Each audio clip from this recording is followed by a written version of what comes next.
Thank you very much, Tammy. First of all, I'd like to add my welcome to everyone. It's a pleasure to be a part of the summit, and it's my hope that we all come away from the sessions full of knowledge and renewed energy.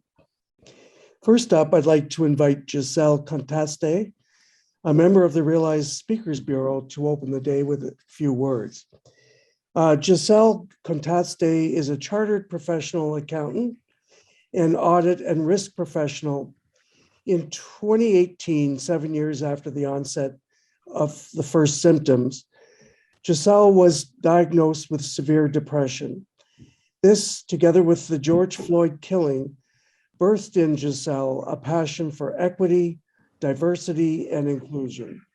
As an active member of the Abilities Alliance Employee Resource Group and inaugural co-chair of the Employee Resource Group for Racial Equity, at her place of employment, Giselle works to reduce the stigma associated with mental illness and improve the experience of Black, Indigenous, and other people of color in the workplace. So thank you, Brian, for the introduction, and thank you, Tammy, and the organizing committee of this truly outstanding summit on episodic disabilities and employment. It's truly a pleasure to be here. So, as you can see, I am a woman and I am Black. But there's something else about me that you would not have known had it not been disclosed in my bio. That is, I'm living with an episodic illness, namely severe depression. Today, I just want to share with you a bit of my journey.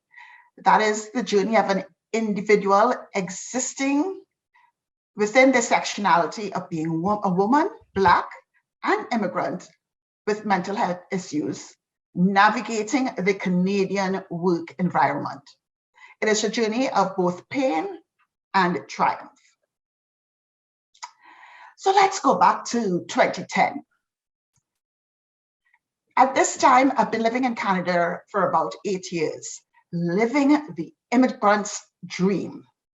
Yay, I've completed my studies, requalifying myself with Canadian designations, just bought my first home, and my career is progressing as planned.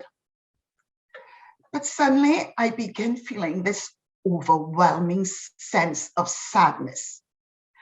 I recognize it as depression, but I'm thinking it's just depression in sense of the usual depression that we experience from time to time as we live life. However, unfortunately, this sadness was just not going away. It was persisting. To make a long story short, after 7 long years of a painful battle with unsettling and worsening symptoms that included declining in cognitive skills, feeling like an observer as opposed to a participant in life, increasing anxiety, insomnia, loss of interest in my normal activities, and at times feeling like I'm free falling in a bottomless abyss of darkness, of wanting to scream as loudly as I can, perhaps until the life left my body. After 7 years of that, I was finally diagnosed as having severe depression. And during those 7 years, as remarkable as this might sound, neither my family doctor nor I were able to connect the dots. But I persevered and with much tenacity asked my doctor, let's check for things, issues like hormonal imbalance, brain tumor, early onset Alzheimer's, which we did, all coming up negative, until I finally had to face the realization it must have been mental or psychological. The breakthrough came when I attended my employer's mental health first aid program, and where I obtained information on how to access government government resources. You see, finance was a key factor for me. And as many of the immigrants in today's audience might know, there's a little tradition or responsibility that we immigrants have to do, sending money back home to help those, parents, family. The result is leaving little to take care of me. So just to move on, I got my doctor to refer me to the mental health department in a hospital in my area, and so started my treatment. I met with a physiotherapist, a social worker for a few months, and then after 9 months was able to meet with a psychiatrist who diagnosed me with severe depression. And as my journey continued, my journey with treatment continued. I started to feel better, a little closer to my old self once again. Well, that is until the big P, the pandemic. And then we had a recurrence of performance anxiety and brain fog, everything starting all over again. And that's when I got this startling realization that my condition was episodic. From my story, I'd like for the participants to take away a few bites. One is with respect to self-advocacy. As I mentioned, during my 7-year journey before diagnosis, I persisted, I was tenacious, even though my medical practitioner did not identify the source of the problem.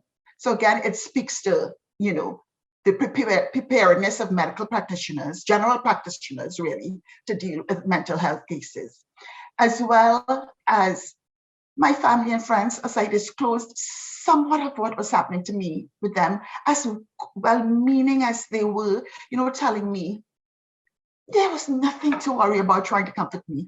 I still had to push past their comforts and know that, there was something more.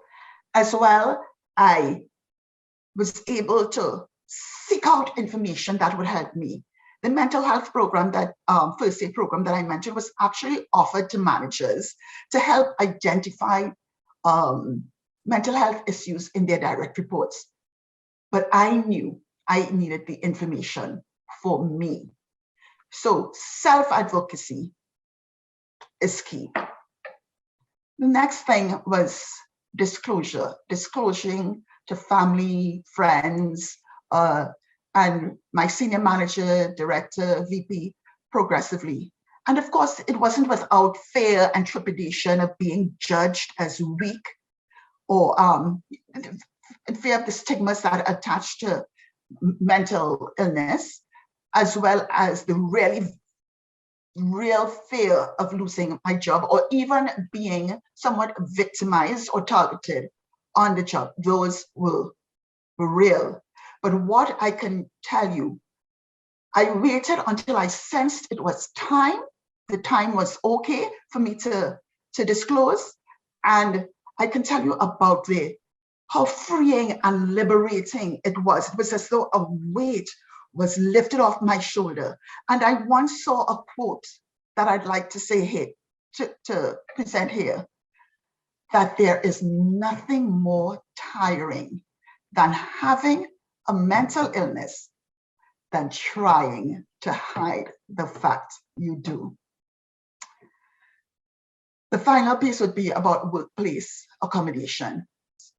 So I had to seek workplace accommodation twice in my journey. The first, to attend the visits with the psychotherapist. It was during work hours, and that came very easily. I spoke to my senior manager. We agreed I'll get the Friday off to attend my session if I work an extra hour on the other days, which I did. However, during the course of the pandemic, I found I needed time. By 3 p.m. every day, I was burnt out. And for some reason during the pandemic, our workload increased. So we were, besides being stressed with what was happening in the environment, we were stressed internally as well, just from the additional work. So I can understand how my senior manager, might have been conflicted around providing accommodations to me.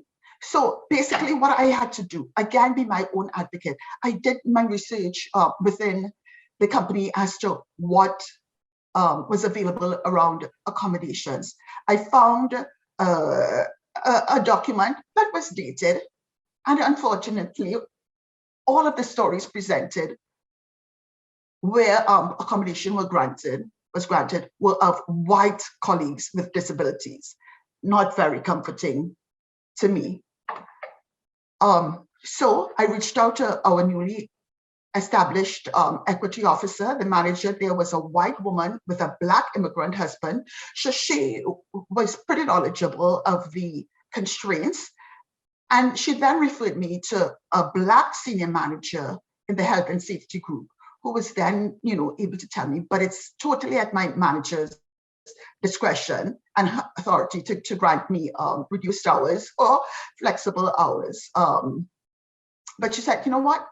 Just for safety, go get a doctor's certificate, which I did. And with all of those, my certificate in hand, but also with a team now behind me and now not feeling so isolated on the job, I was able to speak to my manager about it. And I'd want to, speak to my manager about requiring flexi time, which I got. And I would like to quote Emily Chan, who's a postgraduate student of University of Toronto. And Emily says, there have been so many times that I would have liked to have someone who truly understood my experiences and to answer my questions, or just relate to the emotional labor of explaining why I need accommodations over and over again. And as a lesson to employers around accommodation, let's move.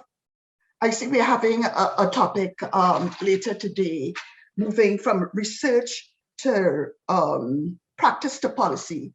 But I want us to go further, move from policy to action. You see, we did have this policy, archaic as it was, but my manager and a lot of the middle managers in my company are not trained in it. So they did not know how to respond.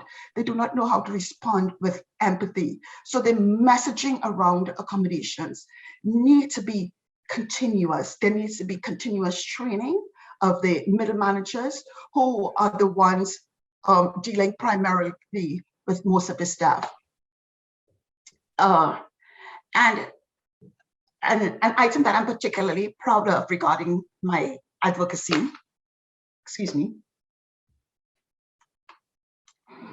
is that in doing a mental health program delivering a mental health program in my workplace last year, I came to the realization that the management group of employees, our benefits regarding psychological services was $1,000 per year, and that $1,000 was combined with paramedical services, for example, massages, chiropractor, acupuncture, while some other staff groupings got as much as $4,000, $5,000. So of course that woke anger and then a passion to do something about it. So I emailed all of the people that I can think of at my workplace who can make change happen, and explained the disparity. And with $1,000, really, it wasn't sufficient to really treat anyone with mental health, especially with the disparity between the groups. With that said, I met with senior executives and continued to advocate. And I'm pleased to say, through that advocacy, by the end of the year, last year, 2021, the management group employees are now being offered $4,000 in benefits related to mental health claims.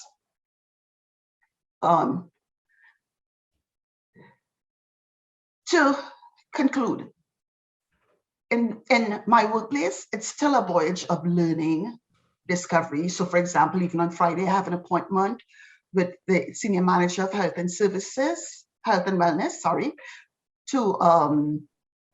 to clarify what are the accommodations around performance objectives for people with disabilities on the job. So it's an ongoing voyage of learning and discovery. But two things I would like to leave with you here is self-advocacy is key. We have to be our biggest advocates, for only we know what we need. And employers, please approach accommodation with empathy, move from policy to action regarding accommodation. Thank you, and I now turn back over to Brian. Thank you so much, Giselle, for your heartfelt words and insightful insights.